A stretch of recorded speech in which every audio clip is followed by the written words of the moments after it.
భారతదేశం గర్వించే వ్యాపారవేత్త, అంతకు మించి ఓ మానవతావాది రతన్ టాటా. ఆయన మృతితో యావత్ భారతదేశం కళ్ళు చెమర్చాయి. కార్మికుల కోసం వ్యాపారాన్ని నడిపిన మహామనిషి రతన్ టాటా. అయితే అలాంటి వ్యక్తి మూలాలకు వెళ్లి చూస్తే పార్సీల గతం మననం చేసుకోవాలని అనిపిస్తుంది. ఒక విధంగా భారతదేశంలో పారిశ్రామిక విప్లవానికి కారకులైన వారు ఈ పార్సీలు. ప్రపంచంలోని ఎన్నో దేశాలను కాదని పార్సీలు భారతదేశాన్ని తమ ఇల్లుగా భావించారు. వారి ప్రయాణం ఒక పెద్ద చరిత్రకు మూలాధారం. ఇండో ఇరానియన్ కలయికతో వచ్చిన జొరాస్ట్రియన్ సంస్కృతిని భారతదేశానిదిగా మార్చిన కథనం ఇది. ప్రపంచ పటంలో భారతదేశాన్ని ప్రత్యేకంగా నిలపడంలో పార్సీల పాత్ర చాలానే ఉంది. ఇంతకీ ఎవరి పార్సీలు? వారికి పేరు ఎలా వచ్చింది? ఇండియాకు వాళ్ళు ఎలా వచ్చారు? Let's watch.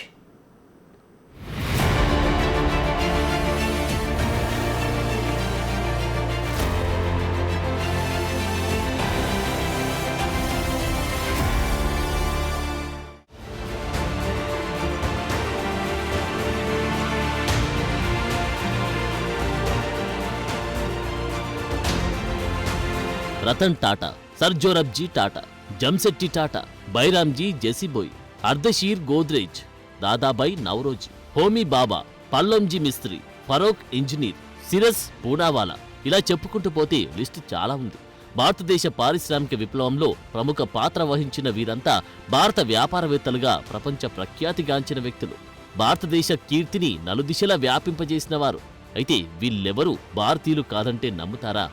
అవును, భారతదేశంలో పారిశ్రామిక విప్లవానికి ఇక్కడి పార్సీ సమాజం కారణమన్నది చరిత్ర చెబుతున్న వాస్తవం. భారతదేశంపై శాశ్వత ముద్రను వేసిన పార్సీలు వీళ్ళు.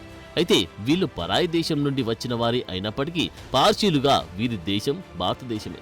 భారతదేశంతో పార్సీల సంబంధం పాలు పంచదారల కలయిక లాంటిదని పార్సీల చరిత్రను తెలిపే కిస్సాయి సంజన్ గ్రంథం చెబుతుంది. పిశాచాలు, దుర్మార్గులున్న ఈ దేశం నుండి హిందుస్థాన్కు ఎగిరిపోదామని నాటి జొరాస్ట్రియన్ల భావించిన సందర్భాన్ని కిస్సాయి సంజన్ గ్రంథం స్పష్టంగా పేర్కొంది.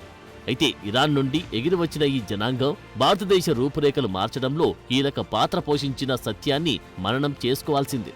రతన్ టాటా వంటి మహా మనిషిని స్మరించుకునే సందర్భంలో పార్సీల చరిత్ర చెప్పుకోవాల్సిందే. దాదాపు 1200 సంవత్సరాల క్రితం ఓ జొరాస్ట్రియన్ల బృందం నాటి పర్షియా, నేటి ఆధునిక ఇరాన్లోని వారి స్వదేశాన్ని విడిచి వచ్చారు. పర్షియాను ఇస్లామిక్ దళాలు స్వాధీనం చేసుకున్న తర్వాత ఒక పెద్ద జొరాస్ట్రియన్ సమూహం ఓడలో భారతదేశానికి ప్రయాణాన్ని ప్రారంభించింది. వారంతా గుజరాత్ ఒడ్డున సంజన్ అనే ప్రదేశంలో దిగారు. అక్కడ వారికి ఓ హిందూ రాజు ఆశ్రయమిచ్చారు. యోధుల్లాగా హిందూ కూడా జొరాస్ట్రియన్లకు ఆశ్రయమిచ్చింది. నివసించడానికి, వారి జాతి అభివృద్ధి చెందడానికి ఒక స్థలాన్నిచ్చింది. ఇప్పుడు పార్సీలుగా పిలువబడే నాటి జొరాస్ట్రియన్లు ఆ తర్వాత పంచదార పాలుల జాతీయ సమాజంలో కలిసిపోయారు. ఈ పోలిక జొరాస్ట్రియన్లకు భారతదేశానికి మధ్య ఉన్న సంబంధానికి ఒక ముఖ్య లక్షణంగా చెబుతుంటారు.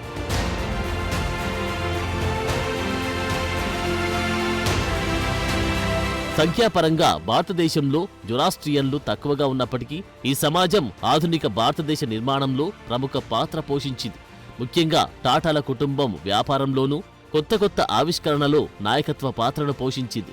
వీరిలో ఒకరే దిగ్గజ వ్యాపారవేత్త, గొప్ప మానవతావాది రతన్ టాటా. పార్సీలు భారత్ను ఎంతగా తమ సొంతంగా భావించారో రతన్ టాటా జీవితం చెబుతుంది. తన అన్ని వ్యాపారాల్లో భారతదేశాన్ని మొదటి స్థానంలో నిలిపారు రతన్ టాటా. 86 ఏళ్ల రతన్ టాటా అక్టోబర్ 9న కన్నుమూసినప్పుడు యావత్ భారతదేశం కంటతడి పెట్టింది.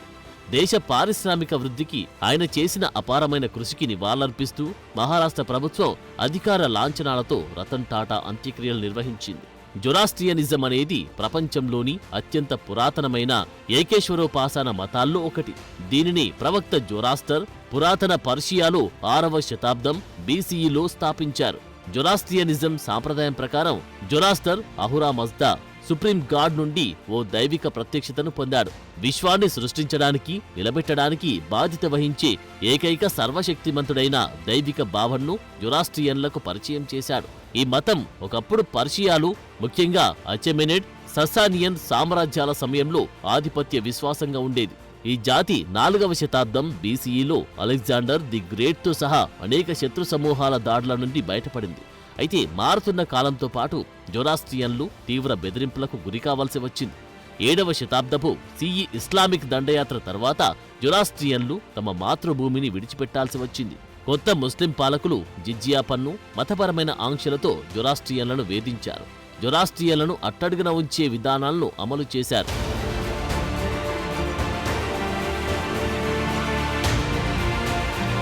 జొరాస్ట్రియన్ల పురాతన లిఖిత చరిత్రకు మూలంగా ఉన్న కిస్సా-ఇ సంజన్ గ్రంథం ఇస్లామిక్ పాలనలో పర్షియాలో జొరాస్ట్రియన్లు ఎదుర్కొన్న కష్టాలను వివరిస్తుంది. 16వ శతాబ్దంలో గుజరాతీ పట్టణంలోని నౌసారీలో మహ్మద్ కే కొబాద్ సంజన అనే పార్సీ పూజారి రాసిన ఓ పద్యం భారతదేశంలోకి జొరాస్ట్రియన్లు ఎలా వచ్చారో కూడా చెబుతోంది.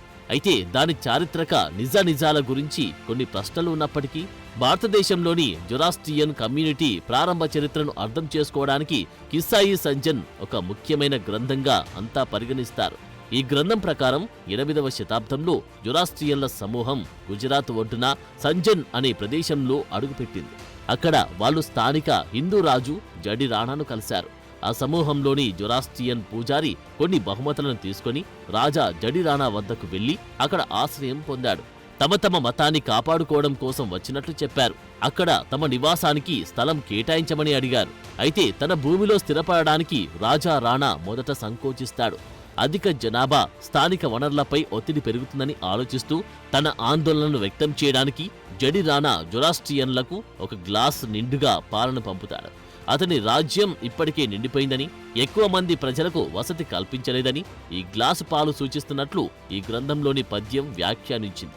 అయితే దీనికి బదులుగా జొరాస్ట్రియన్ పూజారి తెలివిగల దౌత్యాన్ని ప్రదర్శిస్తూ ఒక చుక్క చిందించకుండా పాలల్లో ఒక చెంచా పంచదారను కలిపి ఆపై ఆ గ్లాసును రాజుకు తిరిగిచ్చాడు.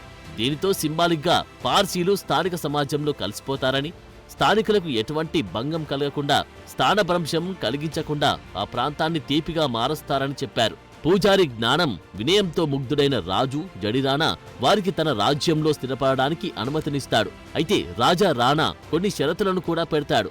స్థానిక భాష, వస్త్రధారణను స్వీకరించాలని, ఆయుధాలను వదులుకోవాలని చెబుతాడు. జొరాస్ట్రియన్లు రాజు నిబంధనలకు అంగీకరించి అలా గుజరాత్లో స్థిరపడతారు. కాలక్రమేణా స్థానిక జనాభా వారిని పార్సీలుగా పిలవడం ప్రారంభించారు. పార్సీ అంటే పర్షియా నుండి వచ్చిన ప్రజలని.